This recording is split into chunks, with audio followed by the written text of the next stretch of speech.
My wife, who looked as harmless as a lamb, had a single word blazoned across her medical report: HIV-positive. The world seemed to tilt on its axis. I bought the treatment drugs in secret, a heavy, shameful weight in my coat pocket, planning to hide the truth from her, to shield her. She, however, found the medicine and drew the wrong conclusion. She thought the diagnosis was mine. A secret, venomous joy bloomed in her heart. I overheard her on the phone with her lover, her voice a triumphant whisper. Just wait. As soon as he kicks the bucket, his entire fortune will be ours.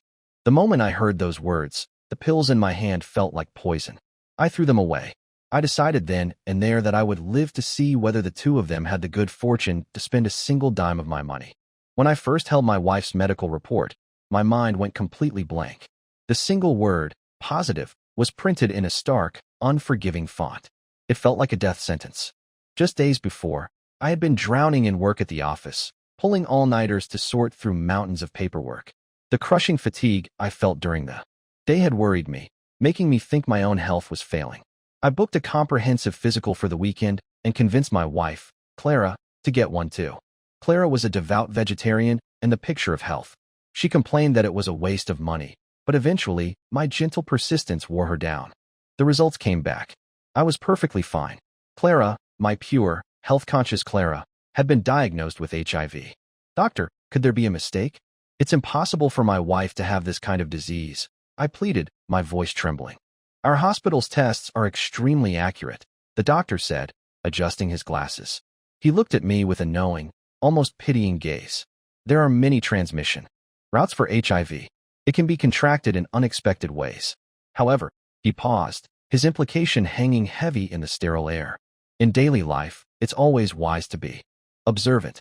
I knew what he was hinting at, but it couldn't be true. Not Clara. She was the most virtuous woman I had ever met. She was disciplined, with a diet so clean she wouldn't touch a bite of meat. Our marriage of 3 years had been almost platonic. She had a profound aversion to physical intimacy, and the number of times we had been together could be counted on one hand. As a husband, I admit I felt a certain lack of fulfillment, but I loved her deeply. I respected her wishes, suppressing my own needs. Looking back, I realized this was probably the very thing that had saved me. The drive home was a blur. My mind was a chaotic storm of confusion and dread. Darling, you're home. How were the results? Clara greeted me at the door, her smile radiant as she wrapped her arms around me. Her skin was flawless, a result of her vegetarian diet and meticulous skincare. Even after 3 years, she looked like a girl in the bloom of youth. I stroked her hair, a wave of guilt washing over me. Her birthday was just around the corner. I couldn't bring myself to shatter her happiness. I would let her have one last joyful celebration before telling her the devastating news. Everything's fine, I lied. The doctor just said I need more rest. That's good, she replied with that sweet, demure smile I had fallen for. I've made dinner. Let's eat. Ever since we married, she had ensured a hot, home-cooked meal was waiting for me every evening. Though our tastes were different, she always made a special meat dish just for me. My heart ached.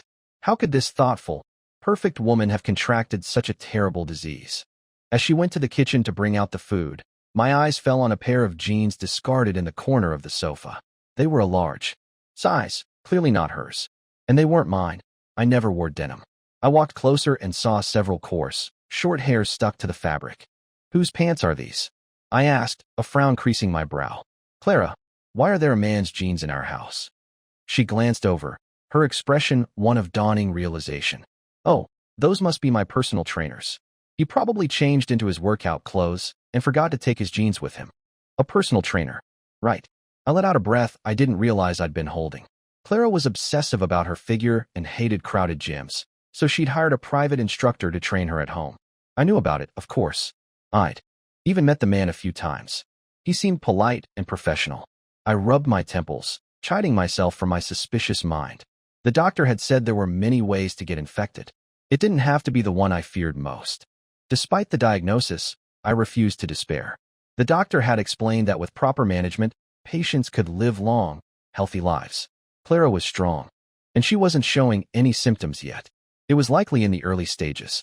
My love for her was absolute. I was ready to fight this battle by her side. I threw myself into research, buying books about HIV and asking a friend to source the most advanced antiretroviral drugs from abroad. Packages arrived at our house constantly. Clara, however, was oblivious. She was away on a company retreat for a few days.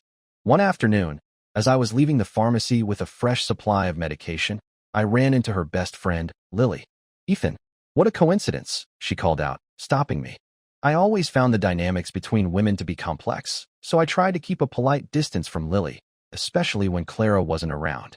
Her eyes fell to the bag in my hand. "What brings you to a pharmacy? Are you not feeling well? Is it serious?" Her forwardness made me uncomfortable, but I answered politely. "It's nothing, just some chest tightness.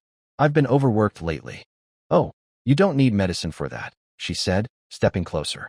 "I studied a bit of traditional medicine. I know just the pressure point to relieve that." She reached a hand toward my chest, but I instinctively recoiled. Her hand dropped, and she flushed with embarrassment. "Where's Clara?" she asked after a moment. "Why isn't she with you if you're not well?" "She's on a company trip." A strange, knowing smile touched her lips. "A trip? Ethan, you're famous in our circle for how well you treat Clara. Sometimes I'm so jealous she found a man like you." I didn't respond. She continued, "But don't you think that sometimes, when you're too good to someone, they start to take you for granted?" I could sense an underlying meaning in her words. "What are you trying to say?" "Nothing really. It's just, it isn't a holiday. What kind of company organizes a team-building trip right now? Don't you find that a little odd?" I stared at her, still confused. "Fine," she sighed. "I'll be the bad guy. I can't stand to see you kept in the dark." Lily pulled out her phone and showed me a chat history with Clara. My wife had sent her a photo. In it, Clara was lounging on a sandy beach in a bikini, a man's hands lathering sunscreen onto her back. That man was her personal trainer. My blood ran cold. Clara had told me her company was taking them to hike the Great Wall. At that moment, the doctor's knowing look, the jeans, the vague warnings, it all clicked into place with horrifying clarity. If I didn't understand now, I was a complete fool. "Don't tell her I showed you this," Lily said, putting her phone away. "Just be more observant." 3 days later, Clara returned, beaming and refreshed. In my distraction over her lies, I had left the box of HIV medication on the table. She saw it immediately. "What's this medicine, honey? Are you sick?" she asked with concern. Seeing her face now, all I could think of was her betrayal. The sweetness felt like poison. "It's nothing. Just some supplements to boost my immune system." "All right. You work so hard for this family. I love you so much," she cooed, leaning in to kiss me. I turned my head away, unable to bear her touch. "How was the Great Wall?" I asked, my voice flat. Clara froze for a second. "It was interesting." "Why the sudden question, honey?" "No reason. You smell like smoke. You should go take a shower." "Oh, you're right," she said, sniffing her clothes. "A colleague was smoking in the car. It must have stuck to me. I'll go wash up now." While she was in the bathroom, I picked up her phone. My hands trembled as I found the chat history with her trainer, Leo. The most recent message was from that morning. "Clara, boarding the plane now." Leo, "It's only been an hour and I already miss you." Clara, "Stop being so cheesy." Leo, "I'm serious. If you don't believe me, look." He's nodding in agreement. Attached was a shockingly explicit photograph. A wave of nausea and rage washed over me. I wanted to smash something, to scream. Clara's reply, "You're terrible. Why would you send that? So naughty." Leo's reply, with a smirking emoji, "I'm naughty, and you love it. Your husband isn't naughty, and you don't love him." The screen blurred as my eyes filled with furious tears. She wasn't a pure, innocent woman. She was just a very good actress. I had been so blind. Clara emerged from the bathroom and saw me standing there, phone in hand, my face a mask of fury. "Honey," she called out, rushing toward me. "Explain this, Clara. Explain it now." I roared, shoving the phone in her face. Panic flashed in her eyes. "Darling, it's just online flirting. It's meaningless. Don't take it seriously. Please, forgive me, I was just being silly. You know me. I would never actually do anything. The proof is right here, and you still treat me like an idiot. You would never do anything. That's right. You would never do anything with me." "It's not like that," she cried, tears welling in her eyes. "I'm sorry, I was wrong. I was so wrong. Please, darling, forgive me." She was trying to use her old tricks, playing the part of the pitiful, remorseful wife to make me soften. Before, it might have worked. Not anymore. I was surprised by my own coldness as I looked at her tears. "You disgust me, Clara. We're getting a divorce. As for our past, let's just say I was a blind fool." Her crying stopped abruptly. Her eyes widened in terror and disbelief. No, I don't want a divorce. Please, give me one more chance. I'll be good, I promise. That night, I packed a bag and moved into the guest room. Clara wailed outside the door, begging and pleading, telling me how much she loved me, how she couldn't live without me. Her grief sounded so genuine, so heartbroken. Of course she didn't want a divorce. Without me, her comfortable, luxurious life would vanish. I tried to ignore her, but then the noise suddenly stopped. A sliver of concern crept in. She wouldn't do something drastic, would she? I opened the door. The hallway was empty, but a thick cloud of expensive perfume hung in the air. I pushed open the bedroom door and froze. Clara stood there, dressed in a sheer black lace negligee that left nothing to the imagination.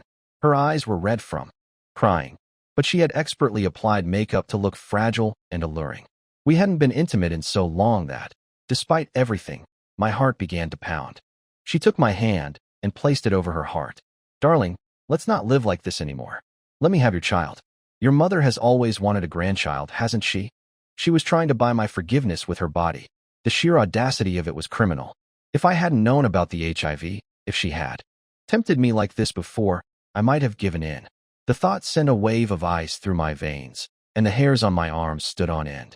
I pulled my hand away, my face a stone mask. Get some rest. The divorce is not up for negotiation.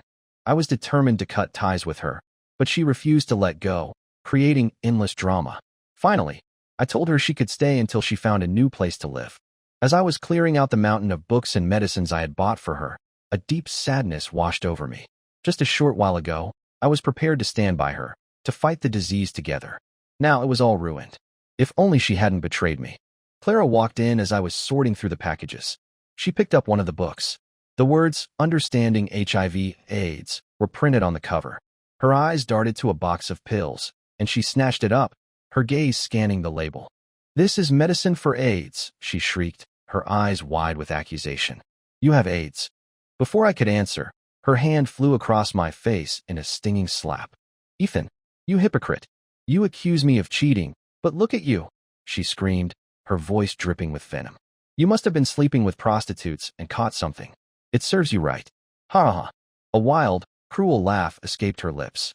"Thank God our marriage was sexless. The sight of your fat, ugly face disgusts me.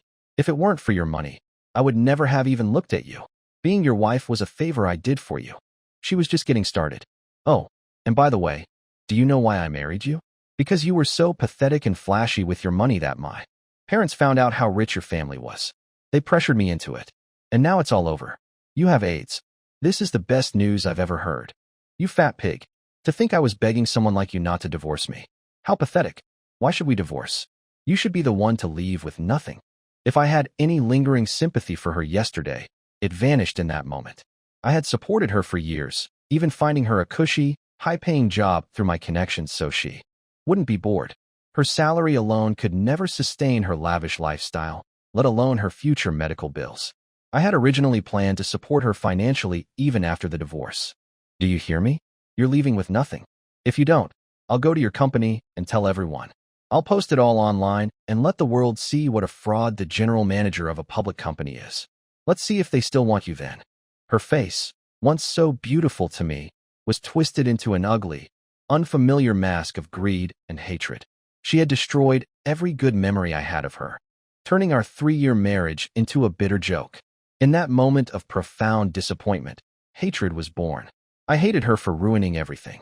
And suddenly, I no longer wanted to tell her that she was the one with AIDS. As she continued to spew her vitriol, I simply walked out of the house. Our days devolved into a cold war. I had completely forgotten about her upcoming birthday until our mutual friends started arriving with gifts.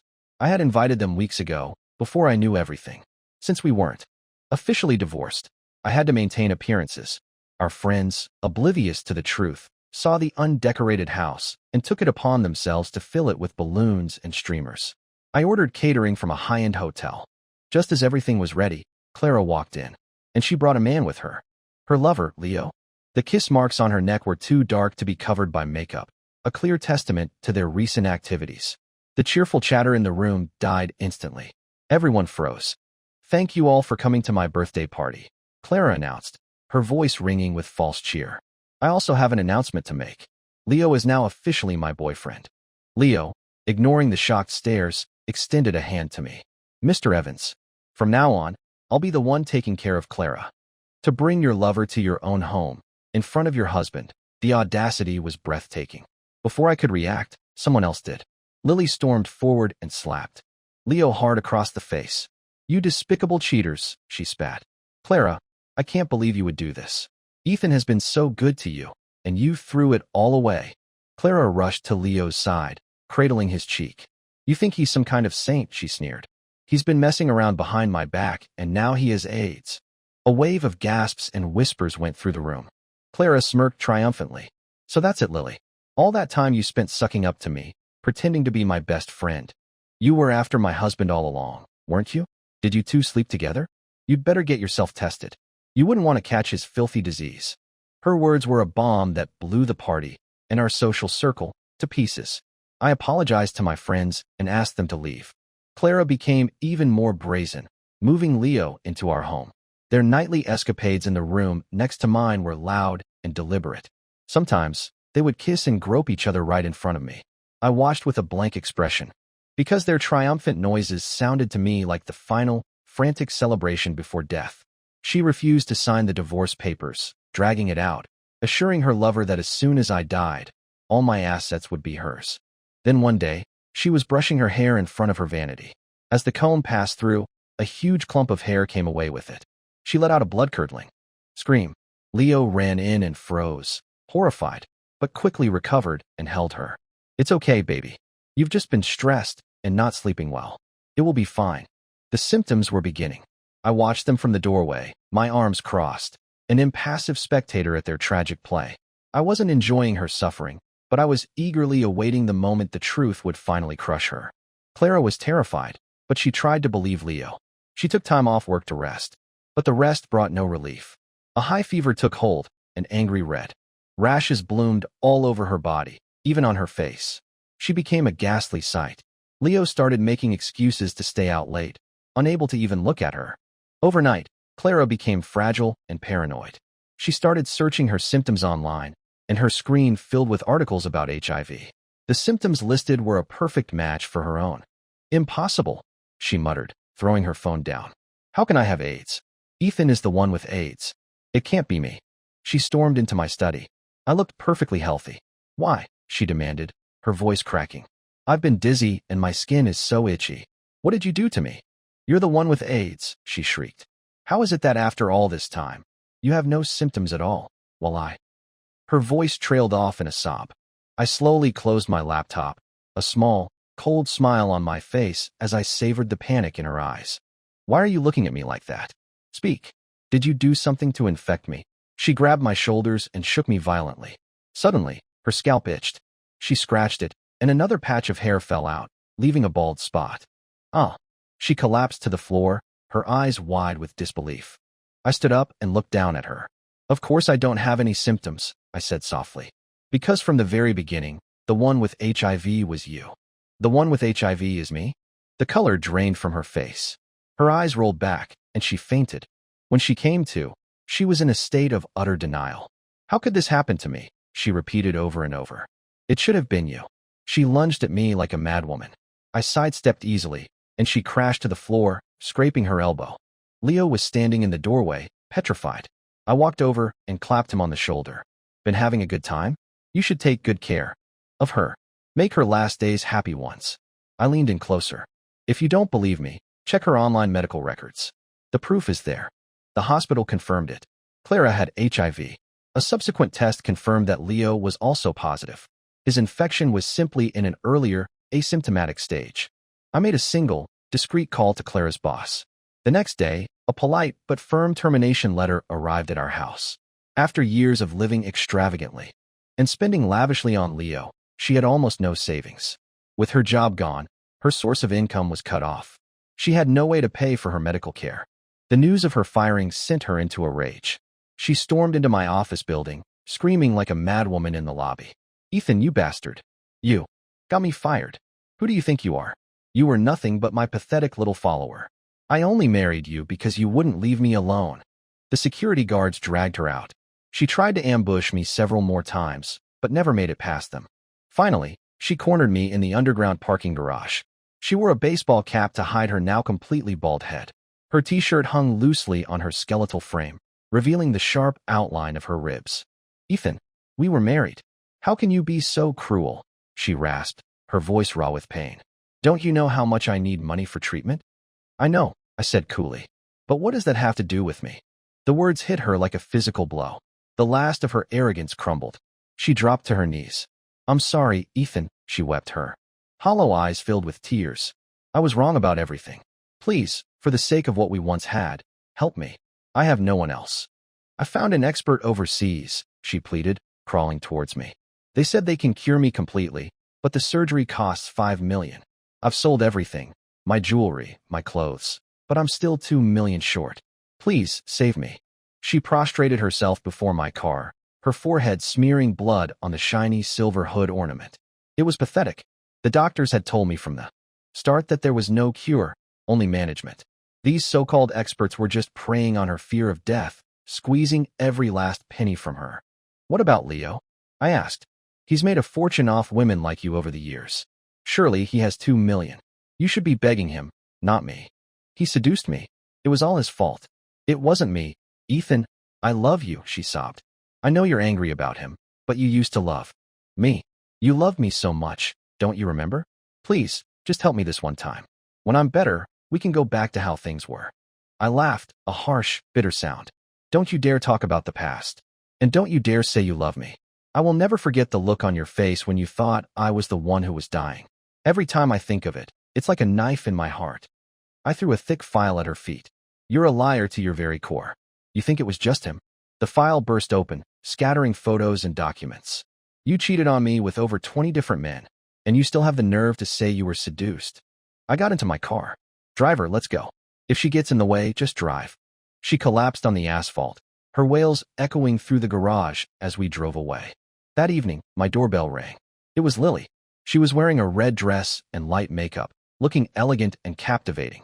I realized that standing next to Clara, she had always been in the shadows. Now, I saw she was just as beautiful. "Lily, what are you doing here?" In a way, she had saved my life. I owed her. "At the party," she began awkwardly, "Clara said you were sick. I just wanted to see how you were doing."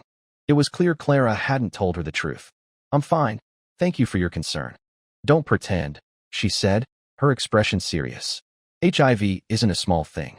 Ethan, listen to me. I mean no harm. For the time you have left, will you let me spend it with you?" I stared at her, utterly bewildered. Was she serious? Seeing my hesitation, she quickly explained. "I'm not after your money. It's voluntary." When I still looked skeptical, she took a deep breath. "Do you remember in high school? After evening classes, everyone had left, and you found a girl on a balcony, about to jump." The memory was faint. It had been dark. I never saw the girl's face. "That was me," she said softly. "I'll never forget what you told me. You said to live for myself and not care what others think. Those words, they saved me. They're what got me here today." She confessed that she had loved me ever since, working hard to get into the same university, only to find out I was pursuing Clara. She became Clara's friend just to be close to me. When Clara confessed her affair, Lily couldn't bear to see my kindness being abused. "I'm not afraid of getting infected," she said, her gaze steady. "You saved my life once. If it happens, I'll just be giving it back to you." Her sincerity was a balm on my wounded soul. She showed me that not all love was transactional. That day, I told Lily everything, and then I asked her to marry me. 3 months later, we learned that Clara had passed away. Her family, believing I had abandoned her because of her illness, had sold everything and borrowed heavily to pay for the fake cure. When the clinic vanished with their money, Clara's condition deteriorated rapidly. She died alone, her body covered in sores. Her family, crushed by debt, disappeared. A year after that, we welcomed a baby boy. At his 1-month celebration, a business partner happened to mention Leo. After his diagnosis became public knowledge, it turned out he had infected numerous clients. One day he was kidnapped. His body was found later, brutally murdered. The case was a citywide sensation, but the killers were never found. None of that mattered to me anymore. I had a family. I had a child. And I had a wife who truly loved me.